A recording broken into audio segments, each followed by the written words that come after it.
What is up guys, and welcome to my latest video here on SP Vids. As you can see today, we're with the Roland P-6, and because we're with the P-6, I decided I would do 6 things that I'm really enjoying and, dare I say it, even loving about this device so far. So since my last video of trying to learn as much as I can without the manual, you can watch that in the top right corner if you want to. I've been spending a lot of time with this, I've been making some beats and I've been figuring out all the basics.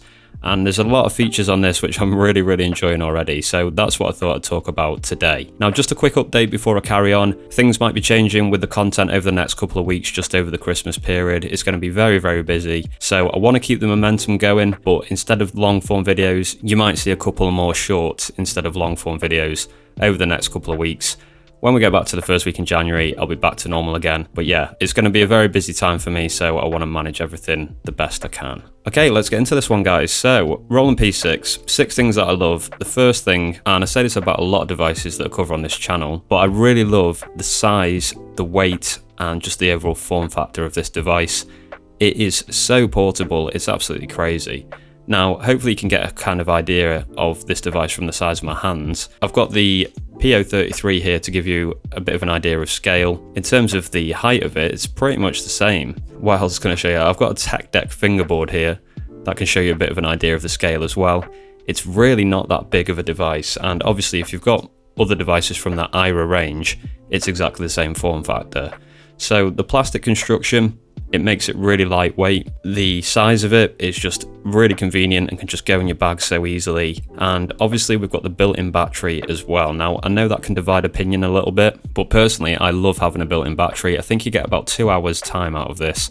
If that's wrong, I'll put it on the screen as a correction. So yeah, you're basically good to go with just this unit. You can just go out with a pair of headphones and start making music wherever the hell you want. And if I was to go out and make beats with it, I'd definitely hook up with my phone, so you can see just the 2 devices.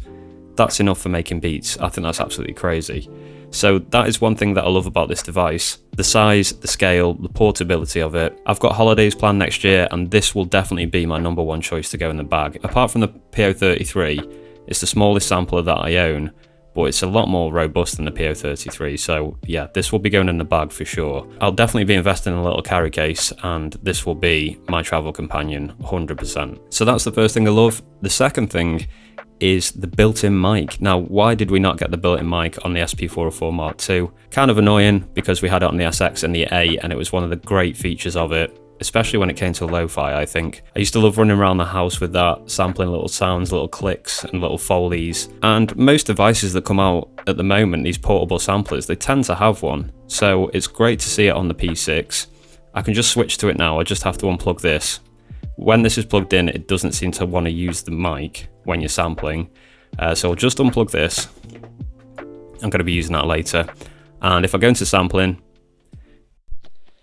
you should be able to hear now that the built-in mic is working. So it's pretty sensitive, and you can see there with shift and delete, you got mic mute, you can mute it. So if you don't want to use the built-in mic, you can just mute it using that. But you can hear there, yeah, it's super sensitive. I'm sure that's going to be really good around the house, out and about, capturing sounds. I can't wait to make the most out of that. So yeah, that's another feature I really love about this device already. It's the built-in microphone, and I know I'm going to be using that a lot. Okay, the next thing is the sample rates. Now, I'm going to do a dedicated video about this because there's a lot to show you. I think there's about 4 different sample grades with this device. But I'm just going to do one example for you today. This is going to be one of my drums from my packs. They're all available in the links in the description if you wanted to check those out. I'm going to go ahead and sample in a snare from my SP404 Mark II. So I've got that turned on over here, and I'll give you a preview of it. I'm pretty sure this is from my Lo-Fi Drums Volume 5 pack. So I'm going to go ahead and press sampling, and we're going to sample onto 5. Now you can change the sample grades using the Lo-Fi button. Now this is going to do 2 things. 1, it's going to add a lot of character to your sound, and 2, it's going to change how much you can sample. So the higher the quality, the less you're going to be able to sample. The lower the quality, the more you're going to be able to sample. So for this one, I'm going to sample at 147, and we'll go ahead and record that. So we'll press sampling, and you can see it's on standby now. I'll just hit this snare. There we go, that's done. So it has to just do its little thing. It's done that very quickly, actually. So let's listen to that. I'll have to turn that up a little bit. So that's what we sampled in with the grade.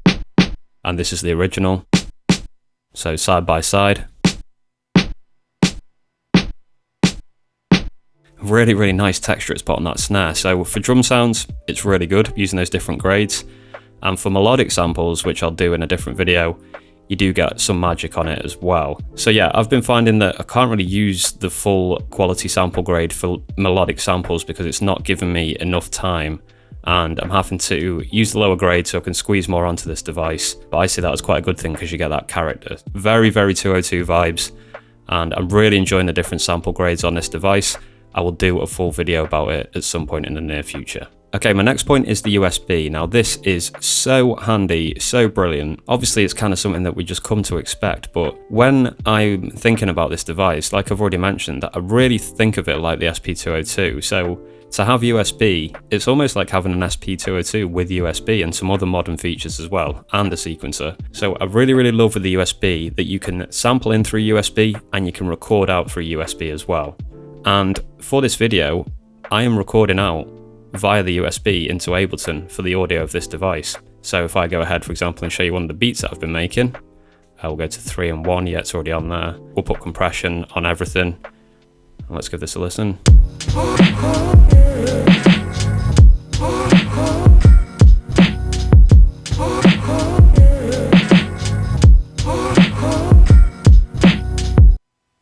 So that audio is just going out through the USB. And 100% when I'm out with this and using my phone, I'll just get a cable which goes from my phone to USB-C, and then I can sample from my phone as well. So the USB functionality on this device is so useful.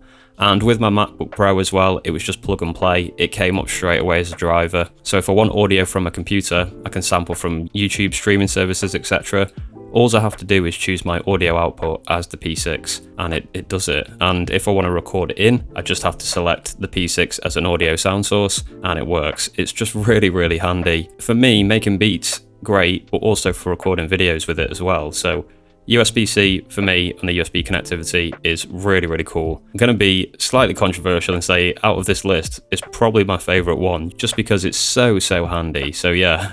A bit of a nerdy one to have as my favourite feature, but I think that is one of the best things about this device. Okay, next up, resampling. Resampling is really cool on this device.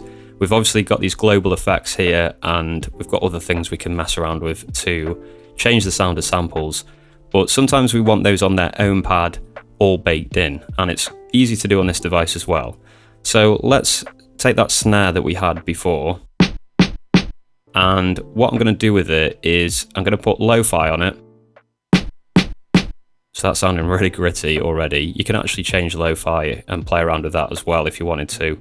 You just do shift and lo-fi, press enter, and then you can use this dial. So there we go. Let's say we wanted it that heavy. This is just an example, obviously. We'll come out of that. And I'm going to put delay on it as well.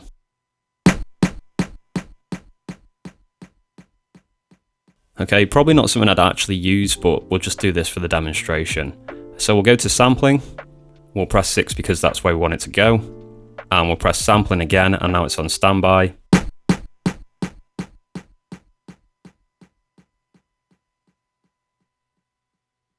Now, I don't think I changed the recording quality since the last recording that we did, so it might sound even more degraded when I play this back. Yeah, it does.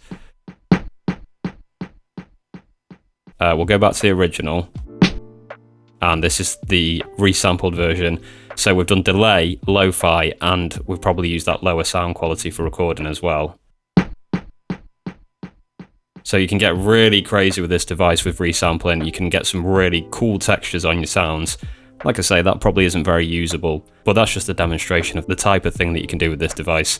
I think the resampling is really fun, and I'm sure you guys, just like me, would have a lot of fun with that. I'm already having a ton of fun with it, so yeah, that's another feature I really love, the resampling. Okay, the last thing is more kind of the philosophy of this device and the way I've been approaching it and thinking about it. And yeah, basically, I'm just really enjoying the limitations of this one. Now, I know it's a bit of a cliche to talk about limitations with gear and be like, oh yeah, I love the limitations, it's so cool. Screw you, DAW heads. I want to work with things which don't let me do everything that I want to do. All jokes aside, I do love limitations on certain devices.